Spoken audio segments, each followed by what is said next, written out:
We remain steadfast in our commitment in delivering local news that matters, stories that inspire, enriching the lives of Filipinos in the Philippines and across the globe.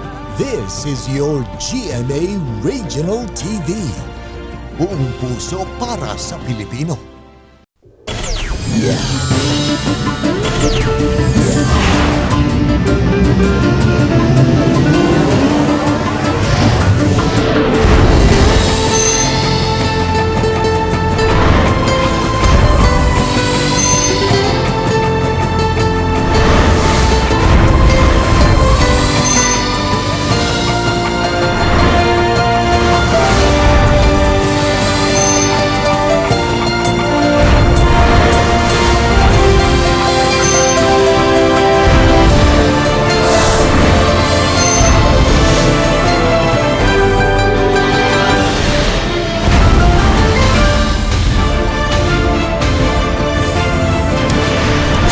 Kini ang GMA Regional TV Balitang Bisda.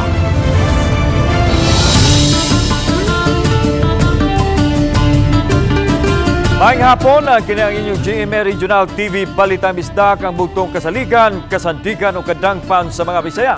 Ako si Alan Domingo. Nga maghatod sa labing dako og mga nagunang balita nga mahinungdanon sa Central ug Eastern Visayas. Ako si Luan Merondina. Live din hi sa GMA Complex sa Dakbayan sa Sugbo. Ako si Cecil Kibod Castro. Mopatigbabaw ang naumol nga provincial ordinance sa lalawigan sa Sugbo sa pagpatuman sa optional nga pagsulob sa face mask sa mga open o well-ventilated spaces. Kini ang gibarugan sa author sa ordinansa sa Provincial Board nga gidasunan usab sa legal consultant sa Kapitolyo. Samtang gipadaplin ni Governor Gwen Garcia ang mga pangutana sa legalidad sa labing bag-ong ordinansa sa lalawigan. Ani ang report. Hingpit nang nahimong balaod ang optional nga pagsulob og face mask sa mga dapit nga bukas ug maglusot-lusot ang hangin. Kini human gisagop sa Provincial Board ang Executive Number 16 ni Governor Gwen Garcia. Tungod nini, mas mopatigbabaw ang ordinansa itandi sa lagda nga giumol sa IATF National. Atol sa phone interview ni Board Member John Ismail Borgonia, gipadayag niini nga ang executive order sa presidente maulang ang pag-umol o creation of body nga mao ang IATF. Matod sa author o sa legal consultant sa lalawigan nga ang IATF na ang latag sa mga palisiya nga nagkinahanglan og ordinansa sa mga local government units aron mahatagan og ngipon mahitungod sa protocol implementation. Lakip na ang pagpanakop og pagpamulta sa mga violators. Sa kaso sa lalawigan, aduna nay balaod og mao kini ang mopatigbabaw sa bisan unsa nga palisiya. Ang mandatory use sa face mask, dili man siya executive order sa presidente, kundi IATF guidelines and policy raman siya nga gipagawa sa alan. Ang nag-create ra sa IATF, Inter-Task Force Agency, more i-create, more through an executive order sa presidente. Samtang gitubag sa legal consultant sa Capitol, ang ipadayag sa DILG nga no legal basis ang local ordinance. Gipang himugatan ni Attorney Rory John Sepulveda ang otonomiya sa local government units kun LGU. The power is within the local government unit. And that power can be exercised by the Sanggunian passing an ordinance, by the chief executive through an executive order. That's our basis. Samtang sa pamahayag sa Department of Justice nga mas maayong magsabot-sabot ang LGU ug ang IATF kay posibleng ang Cebu mao himuon nga pilot test sa dili pagsulob og face mask. Giklaro sa opisyal sa Kapitolyo nga bukas sila kung makiglambigit kanila ang IATF. We are so overzealous in protecting whatever autonomy we have achieved because it was not granted to us on a silver platter. Nabutang tanan sa balaod, na kung naa sila'y programa, di ba? Basic. They should consult with us. If the IATF would wish, as they should have rightly done at the first instance, to consult with the local government units on their policies here, they are very much welcome. In fact, i-invite na ni Gov si Secretary Anyu sa oath-taking. Gibarugan ni Governor Garcia nga nahasubay sa balaod ang gihimong lakang nga matud pa formalidad na lang sa nahitabo karon. Gihimong hinagiban niya ang local government code nga dili mamahimong ipadaplin tungod lang sa gipagawas nga palisiya sa IATF. All of our acts by executive order or provincial ordinance are anchored upon the law. These are not our own personal judgments, our own personal orders, feelings, or positions.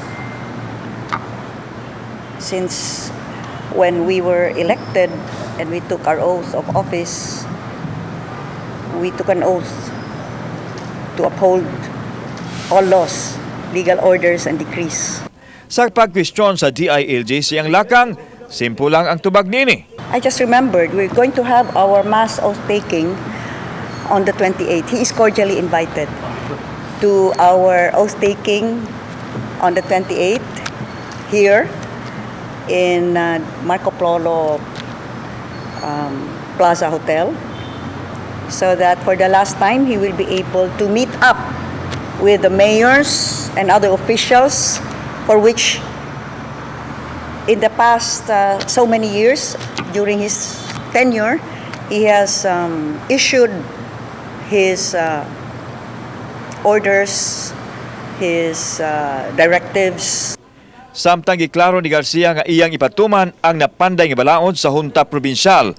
Kung mapakya siya sa pag-implementar nini, mamahimo siyang mapasakaan og dereliction of duty. We took an oath to uphold all laws, legal orders, and decrees promulgated by the duly constituted authorities. That I will protect and defend the Constitution of the Philippines. This is nothing about power tripping. This is about recognizing our mandates, knowing what our constituents need, and knowing the situation right here on the ground. Kauban si Cleofer Lumayag, ako si Alan Domingo. Balitang Bisdak. Aduna na person of interest ang kapulisan sa Mantawi sa nagpadayon nilang investigasyon sa nahitabo sa usa ka trabahante sa dakong kumpanya nga namatay human magaling sold sa dakong makina. Atong i-update ang nasong kaso pinaagi sa live report ni Nico Sereno. Nick.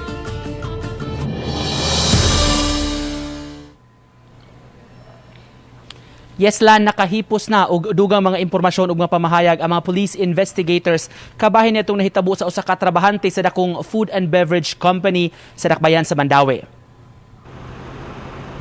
Muabot na sa napo ka mga tao ang nakuhaan og pamahayag sa investigador kabahin nitong insidente sa food and beverage company. Ang mga pamahayag gitan-aw nga makatabang aron masayran gyud ang nahitabo sa planta nga misangpot sa kamatayon ni Stephen Corilla. Niadto higayuna, duha ka semana pa nga nagtrabaho sa planta ang biktima. Matod sa Mandawi City Police, gikumpleto pa ang ebidensya ug mga dokumento alang sa final investigation report. Sa pagkakaron, may natumbok na nga person of interest. Pag-analyze karon sa sirkunstansya sa ato mga investigador, mo ni siya usa ka tawo na mo'y possibly na kanang mo'y responsable o kanang directly na mo'y hinungdan sa kamatayon sa panbiktima. Kung ma-establishar sa investigasyon, reckless imprudence resulting to homicide ang posibleng ipasaka sa kapulisan.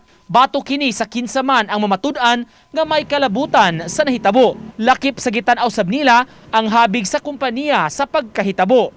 Una natong gitumbok kung kinsa to ang tao na most probable na kanang responsable sa kamatay sa biktima o ikaduha ni ana o relatedly ni ana gitanaw po nato sa atong investigador kung sa po'y negligence o pagkulang sa mong kompanya. Posibleng sa sunod semana mapasaka na sa kapulisan ang kaso bahin sa nahitabo. Lan padayon patanga nakig-alayon sa kadagkuan sa kompanya aron makakuha og bag-ong pamahayag gikan kanila apan sa bag-o nga statement nga gipadala nila gipadayag sa Universal Robina Corporation nga nakabayadan ni sila og 100,000 pesos nga penalty nga gimando sa dole. Nagpaabot pa sabdi sila sa dugang nga kamanduan gikan sa Labor Department kabahin ning maong issue. Lan. Salamat Nico Sereno. Tungod sa padayong pag-ubos sa mga kaso sa COVID-19 sa Dakbayan sa Lapu-Lapu, isolation facility sa Dakbayan, himuon na usab nga step-down facility sa mga dengue patients. Aniya ang detalye. Sulod na sa pipila ka semana nga anaa lang sa duha ka mga COVID-positive patients ang labing taas nga matala matag adlaw sa Dakbayan sa Lapu-Lapu. Gani gahapong adlaw, way natalang bag-ong kaso sa COVID-19 sa Dakbayan ug anaa lang usab sa unom ang mga aktibong kaso. Ug kay sagad ni ini mga mild cases lang, hinungdan nga magduha ka buwan na usab nga way sulod ang isolation facility sa Dakbayan. Matod ni Andy Berami, Assistant Head sa City Disaster Risk Reduction and Management Office sa Lapu-Lapu City, nga pabilin lang hinuon gihapong operational ang isolation facility sa Dakbayan, apan alang lang kini sa mga taga Lapu-Lapu City ug giminusa na usab nila ang gidaghanon sa ilang mga staff. Itong uban na ito nga gi-hire for COVID yun na end of contract na sila. So, for naatay mga existing, mga in-house na ito, mga nurse. Subay ni ini, gihimo na lang usab nila kining step-down facility sa dengue patients aron sa pagpaluag usab sa Lapu-Lapu City Hospital. In case among i-ready po nito ang isolation facility, in case mapuno ang hospital with dengue cases. Samtang gahapon sa hapon, gipahigayon ang temporary enclosure sa Temporary Treatment and Monitoring Facility sa DPWH Regional Office Compound sa South Road Properties. Ang naasoing facility ang nagsilbing isolation facility kaniadto sa 700 ka mga COVID-positive patients nga medical ug non-medical frontliners. Ang naasoing facility gitukod niadtong Oktubre 2020. Uban ni Marlon Melgazo, Luan Mirondina. Balitang Bisdak.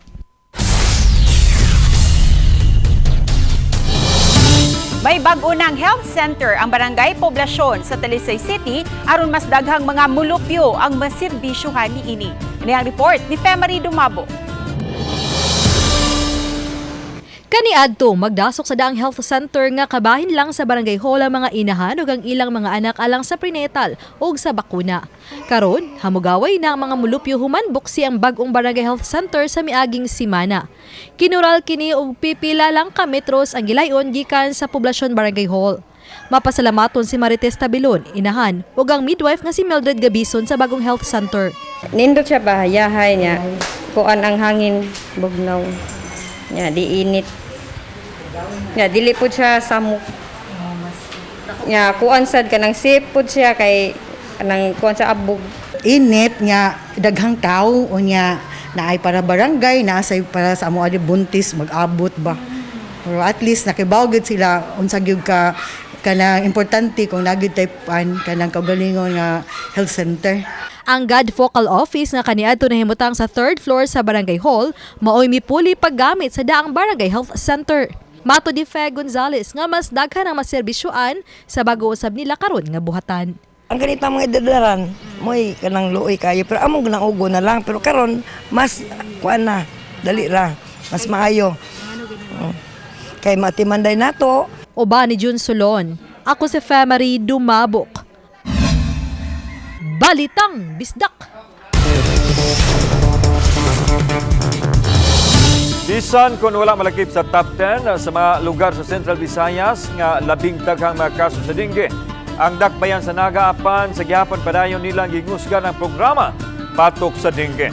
Subay sa programang Nagabatok Dengue o Dengue Out, mga sanitary officer sa Dakbayan nakigtagbo sa mga purok president sa Tigom, gipahinumduman sila nga kanunay manglimpyo silang lugar ug ang pagdangop dayon sa barangay health station kung may silingan man silang may mga simptomas sa dengue. Kabahin kini sa kalihukan aron kalikayan ang pagsaka sa kaso sa dengue sa Dakbayan sa Naga. Nakatala lang ang Dakbayan og 59 ka mga kaso sa dengue sud o sugod sa Enero hangtod Mayo. Usa nini ang nakalas.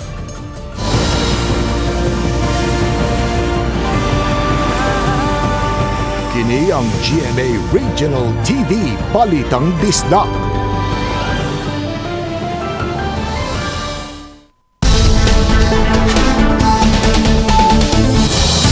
Mga residente sa Purok Ilang-Ilang Barangay Luok, Lapu-Lapu City mireklamo sa taod-taod ng suliran sa nagpundong tubig at umangang bahin sa ilang panimahay nga matod nila inagas gikan sa septic tank sa Sekyong kondominium.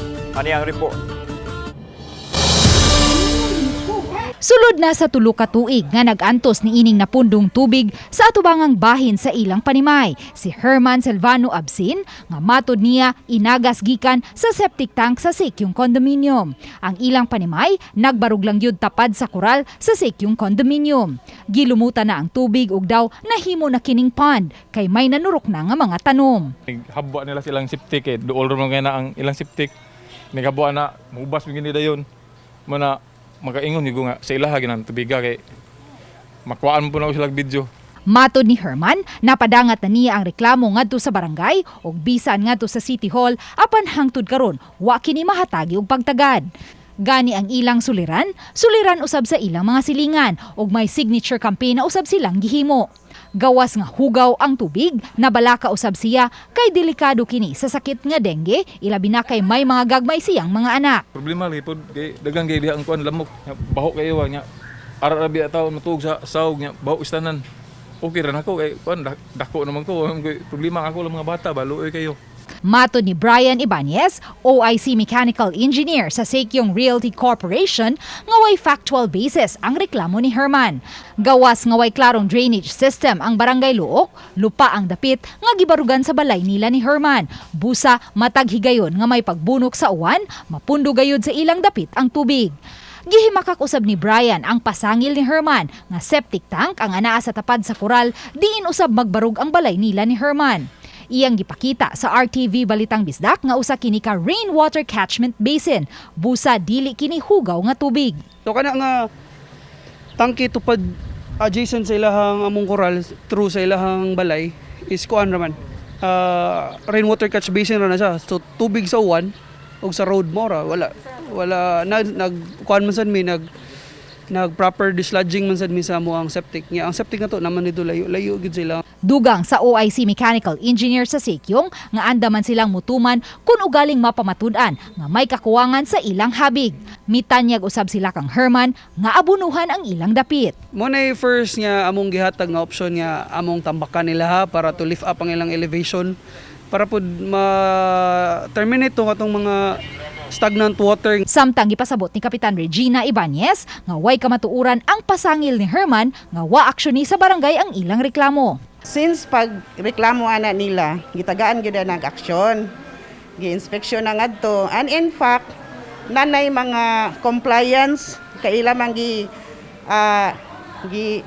kuan ang fault sa Sekyong. So nanay compliance sa part sa Sekyong, although they are still complying. Gani matod sa kapitan usa ka public hearing ang ipahigayon ugma sa buntag aron sa pagresolbar sa maong issue. Dili man nato ma-base good nga Sekyong lang o mga tao, both siguro atong paminawon. Uban ni Marlon Melgazo, Luan Mirondina, Balitang Bisdak. Babae nga nagmotorsiklo patay diha-diha dayon human malatayi sa mi-overtake nga fuel tanker sa Cebu South Coastal Road habig sa dakbayan sa Talisay. Ani ang report ni Femari Dumabo. Sa na-post nga video sa usa ka netizen, makita nga natumba sa may gutter kining puti nga motorsiklo. Samtang sa dililayo sa natumbang motorsiklo diha sa may outer lane sa CSCR sa Barangay San Isidro, Dakbayan sa Talisay, naghigda ang nagmaneho sa motorsiklo nga gitabunan na. Gingong dili na mahitsura ang biktima. Giila ang biktima nga si Melody Milien patay, 22 anyos ug gingong duha ka buwan nang nagsabak. Ang fuel tanker nga nakaligis kaniya giapas pa sa mga nagmotor 500 metros gikan sa nahitabuan kay gingong wa na kahibalo sa hitabo. Ang tanker gimanihon sa usa ka Renato Mercader, 52 anyos. Sa inisyal nga pakisusi sa kapulisan og City Toda, parihong padong ang tanker ug motorsiklo sa amihanan. Gingong nag-unang motorsiklo. Nasadswipan ko ni siya sa kuan. Nasadswipan atong tanker Nya taon pagka side sweep na basig na kuan sa gutter sa gilid sa gutter niya natumba. Pagkatumba nadaganan bagid siya. Kanang outer lane na din na ang bike lane sad nabutang. Ang kaning motor mo nagsubay sa bike lane. Dapli na gid siya god. Nakita sad nako didto ang impact sa pagkahitabo. Ang makita nimo dito sa kining asfalto wa ni siya madrag kundi nabunal pagkabunal nalagpot ang motor ngadto kilid sa gutter. Gikan siyang gitrabahoan ang biktima og padung nang mupauli sa ila sa barangay Poblasyon Dakbayan sa Talisay. Giulagway sa kapulisan og City Tuda nga nasa hustong daan ang biktima. Usa sa ilang gitanaw nga posibleng nagsige og change lane ang tanker. Gisuwayan sa pagkuang habig ni Mercader apan wa kini moatubang. Giandam na sa kapulisan ang kasong reckless imprudence resulting to homicide and damage to property. Uba ni Jun Sulon. Ako si Femari Dumabok. Balitang Bisdak. Tungod sa padayong pagsaka sa presyo sa gasolina, ni patuman og pagdaginot sa ilang fuel allocation ang Cebu City Police Office kon CCPO. Ania ang detalye. Laing uminto na usab sa presyo sa produktong petrolyo ang gipatuman sa kumpanya sa lana kagahapong adlaw. Subay nini mahimo na og lain-laing pamaagi ang mga konsumidor sa pagdaginot sa fuel consumption. Lakip sa nangita og pamaagi nga makadaginot sa paggamit sa fuel ang Cebu City Police Office. Kini pinaagi sa dili paggamit og aircon sa masakinan samtang gigamit sa ilang operasyon. Dili lang nandun kini karong panahon na ang austerity measures sa PNP, and this that not only include the kanang utilization of fuel or POL, kanang petroleum, oils and lubricants, but it goes to everything good. Giklaro hinuon ni Police Lieutenant Colonel Janet Rafter, ang Deputy City Director for Operations sa CCPO, nga dili apektado ang operasyon sa kapulisan ilabi na sa pagpatuman sa peace and order sa gipatumang austerity measure sa anglit magpadayon ra gihapon kini. Suma ni Rafter nga bisan kon adunay fuel allocation sila gikan sa lokal nga kamhanan sa Dakbayan, apan mas maayong daginuton ang fuel nga gitagana sa Dakbayan sa kapulisan. Kauban si Cleofer Lumayag, ako si Alan Domingo. Balitang Bisdak. Duha patay human na magbangga ang duha ka motorsiklo sa National Highway sa Purok 5 Barangay Poblasyon, Sibulan, Negros Oriental. Dead on arrival sa Negros Oriental Provincial Hospital si Edvi Zachary Rindon, 29 anyos, ninyo na taga Barangay Santo Niño, San Jose, Negros Oriental. Samtang sa ospital na nabugtuan na siyang kinabuhi ang ikabangga nga ni Rindon nga si Yos Academia. Luwa sinuon ang kauban ni Rindon nga si Jopi Bilingan, 31 anyos, kinsa nahiagom og pangus sa walang mata, agtang og sa ubang bahin sa lawas. Sa investigasyon sa Traffic Police sa Sibulan, nasuta nga samtang isubay ni Rindon ang highway gikan sa Dumaguete City paingon sa San Jose. Ikabangga nini ang katagbo nga motor nga matod sa mga saksi ni gawa sa iyang linya ug mahinungdan sa aksidente. Ang mga nalambigit sa disgrasya daling gidala sa Negros Oriental Provincial Hospital apan patay na si Rindon. Paglabay sa pipila ka minutos na matay usab si Akademya. Nigawa sa investigasyon nga parihong hubog ang mga rider sa wa pa mahitabo ang insidente.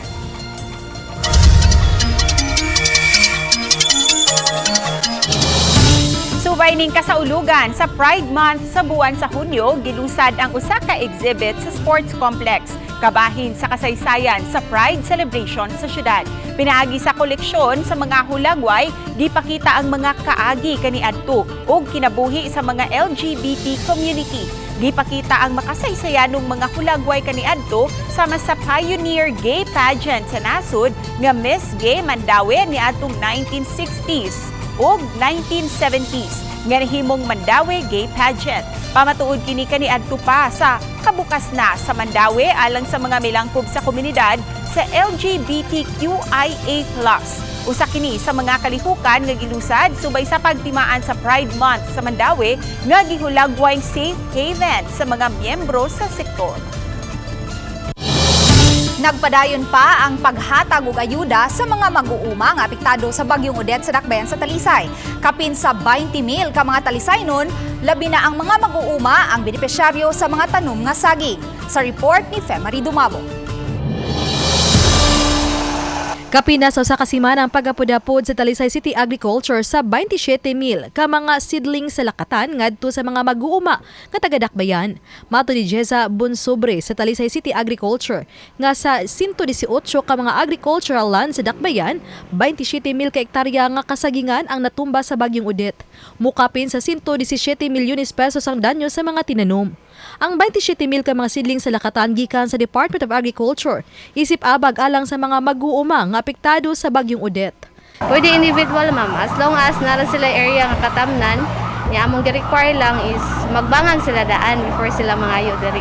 And usually ang sa Mountainous Barangay kanang panginabuhian gud ma'am kay naman sila daghan kanang lawak ka katamnan, so i-replenish to nila ilang mga natumba nga saging, so daghan ang ilang itanom.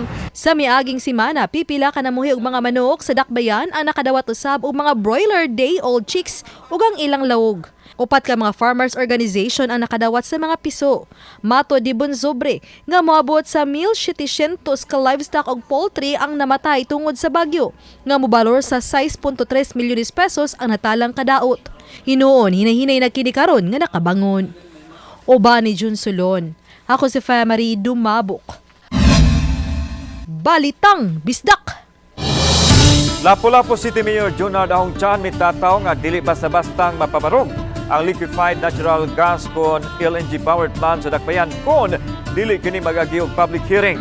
Kini ang tubag sa mayor sa panawagan sa masakop sa Sanlakas ug partido ng Lakas ng Masa nga ipahuno ang planong pagpabarog og liquefied natural gas sa may shipyard sa Barangay Poblasyon.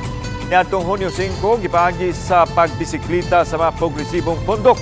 Ang ilang panawagan nga protektahan ang kaligupan. Matod sa mayor, bukas man siya sa maminaw sa mahabig sa mga punganon, mga environmentalist, mga progresibong bundok o sa proponent sa maong proyekto. If dili makaayo sa atong katawan, why not? Nanong ato man ipadayon kung makadaot. But ug ma-answer nila ang concern, which sa akong naibawaan, makasave ang mga konsumidor og 3 pesos and 33 centavos, no?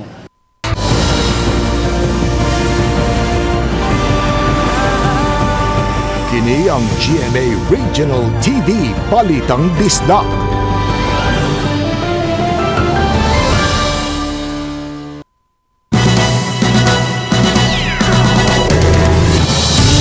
Nakadawat og bisikleta ang 5 ka mga bakunadong mamaligay og balot sa syudad sa Naga. Ang kalihukan usa ka livelihood package ubos sa programa sa Dole ug City of Naga Government nga Bikes in Nation program. Nakadawat ang mga balot vendors og bag-ong mountain bike, insulator, bag, helmet, reflectorized vest, cellphone ug 2,900 nga load card. Ang pagpili sa mga benepisyaryo gihimo pinagi sa pag-raffle sa mga balot vendor nga nakaparehistro sa fully vaccinated. Konsolasyon Mayor-elect Teresa Nene Aligado bukas ra sa posibilidad kung siya ang pilion kung sangunan nga muduma sa Mayor's League sa Subo. Apan miklaro kung may laing interesado, willing usab siyang mupadaplit. Ani ang report ni Nico Sereno. Wala pa siya opisyal nga makalingkod pagbalik isip mayor sa lungsod sa Konsolasyon, apan may mga nahaunang pamahayag ug tanyag na alang kang Mayor-elect Teresa Nene Aligado nga siya ang pilion isip presidente sa League of Municipalities Cebu Chapter. Matod ni Aligado, ang kaubang returning mayor ug past president sa LMP ang mipahibaw kaniya niini. Giklaro niya kung madesisyonan sa iyang mga kaubanan nga mayor, andam sab siya sa responsibilidad. Apan kung may uban sab kuno nga interesado sa posisyon, mamahimo sab siya nga musibog. Dili na nako gi-aspire. But if it will be given unto me, I will be very much happy, no? At least, no, once in our position as a mayor, local chief executive, gitagaan tag pagsalig. If they feel nga they wanted me to lead them, I think I could. Mura na. Pero ingon sad nga nailaing interesado, okay ra pud ko. Si Aligado nga kasamtangang vice mayor napili sa miaging eleksyon nga mayor sa Konsolasyon nga mao iyang ikaupat nga termino. Samtang ang incumbent president sa LMP Cebu nga si Liloan Mayor Cristina Frasco gitudlo nga cabinet secretary. Si Aligado nakaserbisyo na sab sa LMP isip vice presidente sa organisasyon. I've been very active with the LMP ever since sa time pa ni Nelson Garcia, our first president, niya pagkaabot na ni Diamante na ako, I have always been a vice president. So, bisan o vice president ko kay masugo man ko. Uban ni Godfrey Relien, Nico Sereno, Balitang Bisdak. Sa Mandawi City, padayon sab ang pagpangapod-apod karon sa ayuda alang sa mga biktima sa Bagyong Odette. Giawhag kadtong mga adunay reklamo kabahin sa assistance nga adto sa Social Welfare Office mudangop. Ang detalye ni Nico Sereno. Midagsa ang mga residente sa Barangay Cambaro sa Mandaue City Sports Complex nining nagpadayon nga distribution sa ayuda. Giapod-apod ang hinabang alang sa mga naapektuhan sa bagyong Odette niadto pang buwan sa Disyembre. Usa sa nagkugi og linya ang 82 anyos nga excited makadawat sa ayuda. Dihang iya ng turno, di mahulagway ang excitement. Nakasayaw pa kini sa iyang kalipay.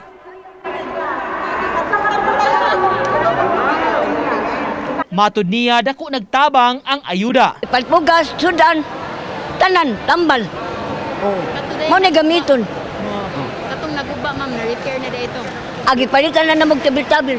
Gisugda ni atong Lunes ang pag-apod-apod kutob karong Biyernes. Sa mga tagsa-tagsang barangay kini gihimo. Muabot sa 158 million pesos ang gi-allocate sa syudad alang sa 49,910 ka mga individual. Kahinungduman, una nang nakapanghatag ang national government sa mga labing naapektuhan. Matod hinuon sa City Treasurer's Office, dunay extension sa pag-claim hangtod karong Hunyo 22 apan sunod semana adto na sa ilang opisina. Pwede na sila maari diri sa City Hall, ari sila mag-claim. Pero mo na gid atong murag deadliest ng 2209. Kay kanang kinahanglan man mi mo liquidate. Aminado ang mga disbursing officers, may mga reklamo gihapon nga nadawat bahin sa mga ayuda ug pagkwestiyon sa uban. Apan angayan kuno nga sa City Social Welfare Office kini ipadangat. Naagi hapoy ng reklamo nga nung wala sila sa lista, so among i-advise nila nga adto mo sa CSWS kay sila man yung nag-validate ani.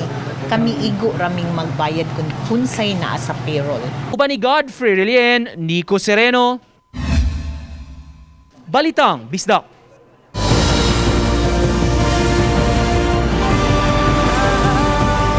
Kini ang GMA Regional TV Balitang Bisdak.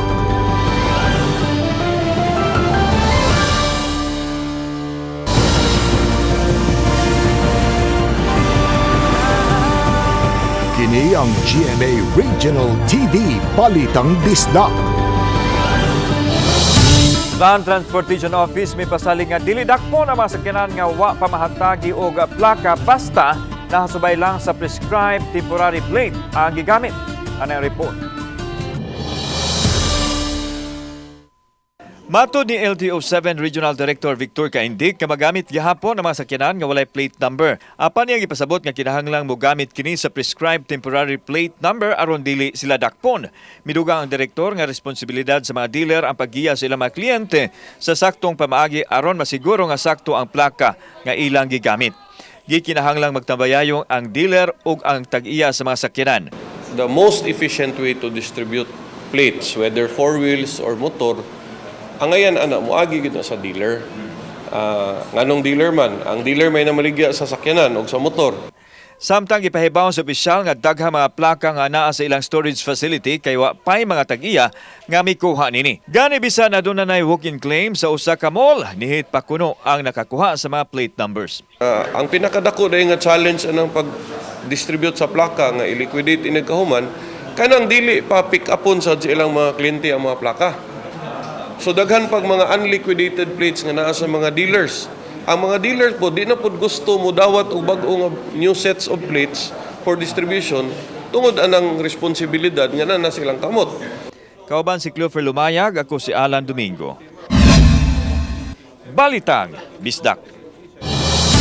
Subay sa pagpahigayon sa Worldwide Clean World Movement 2022, usa ka NGO ang may pasiugda og street clean-up drive sa dakbayan sa Lapu-Lapu. Uban sa mga personnel sa Coast Guard ug Philippine National Police, may pahigayon sila og 1 kilometer street clean-up drive gikan sa P. Rodriguez Street paingon sa BMD Mataga Street sa Barangay Poblasyon. Paagi kini aron pagdasig usab sa publiko sa pagpakabana sa atong katilingban ug palibot.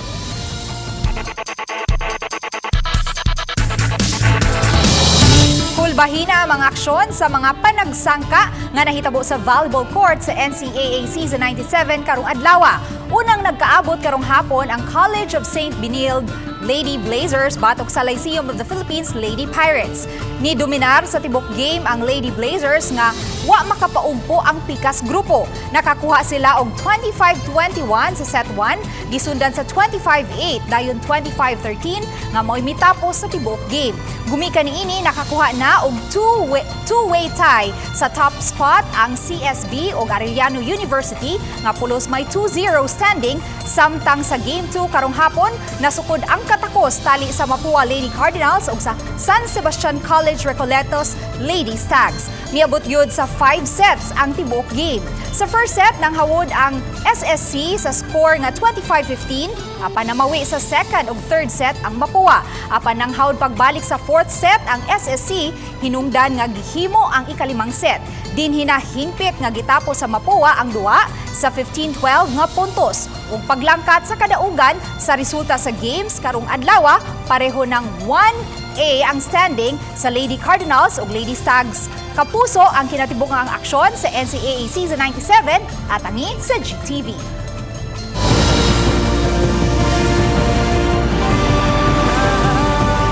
Kini ang GMA Regional TV Balitang Bisdak.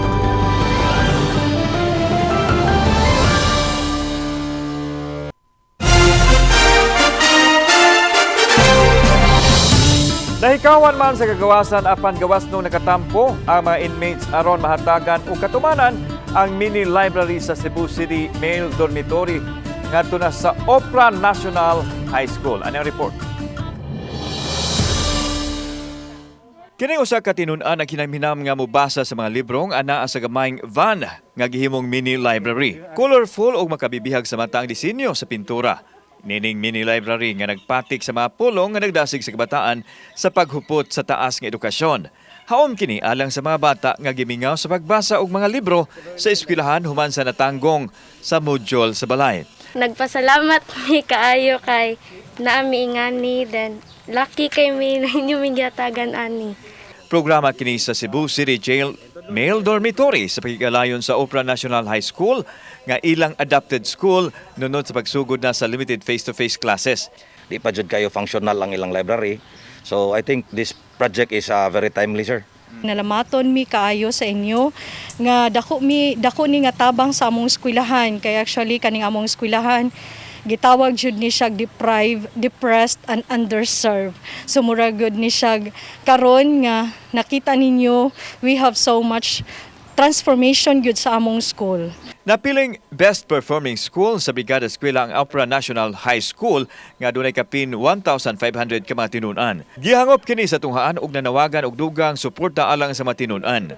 Samtang ipasabot sa Deputy Warden ang kaminungdanon sa pagtinabangay sa katawhan. Kauban si Cleofer Lumayag, ako si Alan Domingo. Balitang Bisdak. Okay, nindot ka nga proyekto sa Cebu City Jail Male Dormitory. No?